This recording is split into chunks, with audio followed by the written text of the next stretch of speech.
Hello दोस्तों, स्वागत है आपका मेरे YouTube channel Himanshu Shrotriya the reasoning group में। आज के 10 क्वेश्चन ये रहे आपके सामने। तो कल हमने जो किया था वो हमने एनालॉजी के क्वेश्चन किए थे शायद। 10 क्वेश्चन ये रहे आपके। देखो क्वेश्चन कोशिश वही कर रहा हूँ जो पेपर में आ सकते हैं वो कर रहा हूँ, बाकी भगवान की इच्छा है। इस तरह के क्वेश्चन आएंगे, ये कन्फर्म है। आप किसी भी पेपर की तैयारी कर लो, इस तरह के क्वेश्चन आपको मिलने हैं, इसकी गारंटी तो मैं ले सकता हूँ आपसे, है ना। ऐसा कभी नहीं होगा कि इस तरह के क्वेश्चन कभी पेपर में ना आए। 100% आएंगे, इसकी गारंटी मैं ले रहा हूँ। अब बस करने कैसे, थोड़ी प्रैक्टिस आप करो, बाकी थोड़ा मैं करा रहा हूँ। डेली के 10 क्वेश्चन आप नोट करते रहो। पहला था कि गाजर, बैगन, मूली, चुकंदर, इनमें से कौन सा अलग है। सब में क्या करना है, जो अलग है चारों में से वो छांटना है। तो बता देता हूँ आपको, इसका आंसर हो जाएगा बैगन। और बैगन क्यों हो जाएगा इसका आंसर? बैगन बच्चों इसलिए हो जाएगा क्योंकि गाजर, मूली और चुकंदर तीनों जमीन के अंदर पाए जाते हैं, लेकिन बैगन जमीन के ऊपर उगता है, तो पाया जाता है, इसलिए बैगन इसका आंसर होगा। खेती से संबंधित लोग हैं जो खेती के बारे में जानते हैं, उनको इस बारे में पता होगा। जो नहीं जानते हैं वो याद रखिएगा कि गाजर, मूली, चुकंदर जमीन के अंदर और बैगन जमीन के बाहर। नेक्स्ट है बल्लेबाज, अंपायर, गेंदबाज, विकेट कीपर। इन चारों में से कौन सा अलग है? तो बच्चों इसका आंसर जो हो जाएगा वो हो जाएगा अंपायर। क्यों हो जाएगा अंपायर? क्योंकि बल्लेबाज, गेंदबाज और विकेट कीपर ये तीनों क्रिकेट टीम का हिस्सा होते हैं, लेकिन अंपायर क्रिकेट टीम का हिस्सा नहीं होता। नेक्स्ट क्वेश्चन क्या है? पुस्तक, टायर, चूड़ी, कॉम्पैक्ट डिस्क, इनमें से कौन सा अलग है? तो बच्चों इसका आंसर हो जाएगा पुस्तक। क्यों? टायर गोल होता है, चूड़ी गोल होती है, कॉम्पैक्ट डिस्क भी सीडी डीवीडी सुनी होगी ना आपने, तो सीडी भी कैसी होती है? गोल होती है। लेकिन पुस्तक गोल भी हो सकती है, चौड़ी भी हो सकती है, कुछ पुस्तक कैसी भी होती है, किसी भी आकार की हो सकती है, इसलिए आंसर हो जाएगा पुस्तक। नेक्स्ट है चौथा, धारा, नहर, नदी, घाटी, इन चारों में से कौन सा अलग है? तो ये भी बच्चों नहीं कर पाते, बच्चे नहीं पता होता है कुछ बच्चों को। आंसर है इसका घाटी। क्यों? धारा, नहर, नदी पानी का बहती रहती है, उसका पानी से संबंधित है। घाटी क्या है? दो पर्वतों के बीच के स्थान को, मैदानी भाग को घाटी कहते हैं। ठीक है, तो आंसर हो जाएगा घाटी। धारा, नहर, नदी क्या है? बहता हुआ पानी। नेक्स्ट है पांचवा, श्यान, गहरा लाल, नीला, आसमानी नीला। कुछ बच्चों को श्यान का मतलब ही नहीं पता होगा, तो इस वजह से कंफ्यूज जाएंगे और श्यान लगा के आ जाएंगे। आंसर है इसका गहरा लाल। क्यों? नीला, आसमानी, श्यान तीनों ही नीले से संबंधित है। नीले कलर के शेड जो होते हैं, हल्के आसमानी के अंदर, आसमानी जो लड़कों को शायद जानकारी नहीं होती, मुझे भी इतनी जानकारी नहीं है, लेकिन आपको जैसे पता होगा कि पिंक में भी कई सारे पिंक होते हैं, बेबी पिंक, ये वो, ऐसे नीले के भी कलर होते हैं बहुत सारे। तो ये लड़कियों को ज़्यादा जानकारी होती है, नेल पॉलिश वगैरह और जो मैचिंग करते हैं ना, तो उसके हिसाब से। तो ऐसे नीले के भी काफ़ी सारे शेड होते हैं। जिन लड़कों को नहीं पता होगा तो मैं बता रहा हूँ, लड़कियों को ये पहले से पता होगा। तो नीला, आसमानी नीला और श्यान, ये तीनों क्या नीले से संबंधित है। गहरा लाल नीले से संबंधित नहीं है, आंसर हो जाएगा गहरा लाल। छठा क्वेश्चन, चमड़ा, फुफ्फुस, हृदय, वृक्क। प्रॉब्लम क्या है कि अगर ये इंग्लिश में होता शायद आप पहचान जाते हैं जो सीबीएसई बोर्ड के बच्चे सर, बट अगर क्योंकि ये हिंदी में है तो फुफ्फुस का मतलब नहीं पता होगा, वृक्क का मतलब नहीं पता होगा, है ना। तो प्रॉब्लम क्या है कि ये चीज़ आपको नहीं पता होती, जो होते सीबीएसई बोर्ड से, जो यूपी बोर्ड के उन्हें भी नहीं पता था एक्चुअली। वृक्क का मतलब आप में से काफ़ी लोग जो देख रहे हैं उन्हें शायद ना पता, फुफ्फुस का मतलब ना पता हो। तो मैं मतलब बताने से हमें अच्छा मतलब नहीं भी पता तो फर्क नहीं पड़ता, हमें आंसर से मतलब है और ज़्यादा हमें कुछ क्लियर देना है भी नहीं, है ना। रीजनिंग पढ़ रहे, साइंस तो पढ़ नहीं रहे, साइंस वाले टीचर बताएंगे ज़्यादा बेहतर। इन चारों में से कौन सा अलग है वो छाटना है बच्चा, सर मैम। तो क्या करना है आपको कुछ नहीं करना सर, आपको देखना ये है फुफ्फुस, हृदय और वृक्क, ये तीनों मनुष्य के शरीर के अंदर के पार्ट्स हैं। हृदय, हार्ट, मनुष्य के शरीर के अंदर जो बॉडी पार्ट्स हैं ये, लेकिन अंदर पाए जाने वाला। चमड़ा क्या है? इसे कहते हैं चमड़ा, है ना। बाहर की तरफ जो ये दिख रहा है ये क्या है? चमड़ा। तो आंसर हो जाएगा इसका चमड़ा। बाकी तीनों शरीर के अंदर और चमड़ा शरीर के बाहर। क्लियर? चमड़ा इसका आंसर।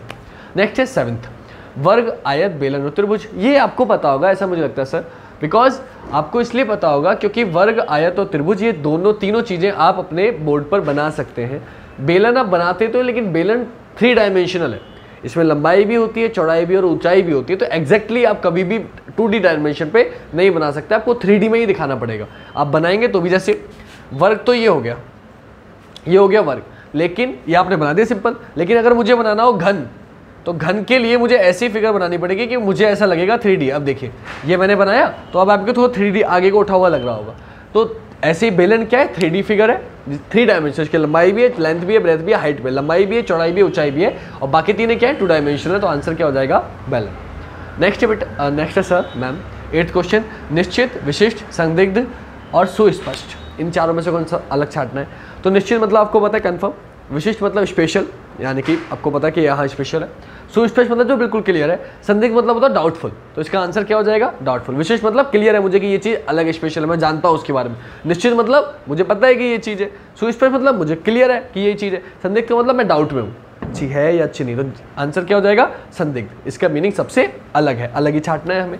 मार्च, मई, जून, दिसंबर, इनमें से कौन सा अलग है वो छांटना है। तो आप सभी को पता होगा, कैलेंडर आपने मुझसे पढ़ रखा है, पीटी में आएगा बच्चों, सॉरी सर मैम, पीटी में आएगा। जिन स्टूडेंट्स ने नहीं पढ़ा हो तो सर आपसे अनुरोध है, प्लीज़ आप एक काम करिएगा, पीटी का जो आपको मैंने प्लेलिस्ट बना रखी है वो मिल जाएगी आपको मेरे चैनल पे, आप प्लेलिस्ट चेक कर लेंगे। कैलेंडर की वीडियो पड़ी हुई है, उसमें कुछ ट्रिक्स बताइए, छोटी सी यहाँ बताया था उसके काम की है। देखो कहाँ कहाँ काम आ सकती है वो ट्रिक। मैंने बताया था साजन, ये डेली लाइफ में भी काम आएगी आपके। साजन एक मूवी है, उससे भी याद रख सकते हैं। सा से होता है सितंबर, आ से होता है अप्रैल, जा से होता है जून, और ना से होता है नवंबर। सितंबर, अप्रैल, जून, नवंबर, ये 4 महीने 30 दिन के होते हैं। कितने दिन के? 30 दिन के। फरवरी के बारे में आपको पता ही है 29 के, और बाकी सारे 31 के। तो यहाँ फरवरी तो था ही नहीं, तो या तो महीने 30 के हैं या 31 के। अब साजन में सिर्फ क्या आ रहा है? जून आ रहा है, यानी कि सिर्फ जून ऐसा है जो 30 दिन का है, बाकी सारे कितने दिन के? 31 दिन के। तो आंसर क्या हो जाएगा मेरा? जून हो जाएगा। क्लियर? आई होप आपको इस ट्रिक से समझ में आ गया होगा। नेक्स्ट क्वेश्चन क्या है? आलू, टमाटर, अदरक, गाजर, इनमें से कौन सा अलग है? तो जैसे हमने पहला क्वेश्चन किया था, लास्ट क्वेश्चन भी बिल्कुल सेम ही रखा है मैंने, लेकिन अलग सब्जियां हैं तो बच्चे शायद आप लोग कंफ्यूज हो जाए। तो सर मैम, लास्ट क्वेश्चन हम समझते हैं सेम क्वेश्चन है, तो आपको शायद आप लोगों को पता हो कि आलू, अदरक और गाजर ज़मीन के अंदर उगते हैं, पाए जाते हैं, और टमाटर ज़मीन के ऊपर पेड़ होता है टमाटर का, आपने देखा होगा शायद, कुछ लोगों के घर में भी लग रहा हो। तो आंसर क्या हो जाएगा मेरा? टमाटर। तो आई होप आप सभी को ये वीडियो बहुत अच्छी लगी होगी, और अगर कुछ कमी रह रही है, आपको कुछ लग रहा है कि सर कुछ कमी छोड़ रहे हैं, तो आप प्लीज़ मुझे कमेंट करके बताइएगा, मैं डेफिनेटली उस कमी को दूर करने की कोशिश करूँगा। आज के लिए इतने रखते हैं। प्लीज़ अगर अच्छी लगी हो तो शेयर कर दीजिएगा, मुझे बार बार कहना पड़ता है क्योंकि कुछ बच्चे लगातार जुड़े हुए हैं। शुरू में जब वीडियो बनाना स्टार्ट की थी तो काफ़ी बच्चे कॉपी पे लिख के भेज रहे थे 10 क्वेश्चन वाली सीरीज़। बंद कर रहा हूँ तो कुछ लोगों के मैसेज आते हैं कि सर बंद मत करो, डेली कराते रहो आप। और फिर कभी कभी मन करता है कि जब ज़्यादा व्यूज़ या फिर आप लोग लाइक कमेंट नहीं करते तो मन करता है यार जब बच्चे देख ही नहीं रहे तो फिर किसके लिए बना रहा हूँ, है ना। आप लोग अगर देख रहे हो, सपोर्ट कर रहे हो, तो मुझे लग रहा है कि हाँ बच्चे पढ़ रहे हैं मुझसे, तो मेरी मेहनत सफल हो रही है ना। अगर आप लोग नोट कर रहे हो, पढ़ रहे हो और आपका सिलेक्शन हो जाएगा तो मेहनत सफल है। और अगर आप देख ही नहीं रहे तो फिर मैं बना किसके लिए रहा हूँ, है ना। अपने लिए कोई बना रहा हूँ, मुझे तो आता है ये चीज़, तो मैं आप ही लोगों के लिए बना रहा हूँ। आप लोग देखोगे, सपोर्ट करोगे और बच्चे देखेंगे तो फिर मेहनत सफल है कि मैं खड़े होकर बना रहा हूँ और बोल रहा हूँ, पढ़ा रहा हूँ, क्वेश्चन ढूंढ रहा हूँ। मैंने आप कभी भी देखो, आपको किसी भी बुक में एक साथ ही क्वेश्चन नहीं मिलेंगे, अलग अलग छाट के, अलग अलग पेपरों से छाट के, जो मुझे लगता है कि आ सकते हैं या जो आए हुए हैं वो छाट के आपको लिखवा रहा हूँ। किसी भी एक बुक के क्वेश्चन नहीं, आप कभी भी चेक कर लेना, किसी एक बुक में एक क्वेश्चन नहीं मिलेंगे आपको। तो बस आपका थोड़ा सा काम है कि आप अपने दोस्तों को शेयर कर दो, स्टेटस पे लगा दो ताकि और लोग देख लें। तो आपका थोड़ा सा, आपका कुछ जाएगा नहीं ये करने में, है ना। आपको कौन सा पैसा जा रहा है, बस 1-2 मिनट वेस्ट होंगे, शायद वो भी वेस्ट नहीं है, आपके काम की चीज़ें। अगर जिसका पेपर में ये आएगा वो आपको दवाई देगा, यार आपने उन सर की वीडियो लगाई थी, वो पेपर में आ गया और मेरा सिलेक्शन हो गया। अभी कल एक बच्चे ने मैसेज करा था कि 25 में से 21 क्वेश्चन मेरे नोट्स में से आए थे, same to same as it is, copy में कराए हुए, पैटर्न नहीं, सेम टू सेम क्वेश्चन आए थे। तो अच्छा लगा मुझे जानकर। तो अगर आप लोग भी शेयर करेंगे और बच्चों को ऐसे पता चलेगा, ऐसे कमेंट आएंगे, तो मुझे अच्छा लगेगा कि मेरी मेहनत सफल हुई। तो आप प्लीज़ शेयर करेगा। आज का इतने रखते हैं। थैंक यू सो मच जुड़े रहने के लिए इतनी देर तक। धन्यवाद। जय हिंद, जय भारत, वंदे मातरम।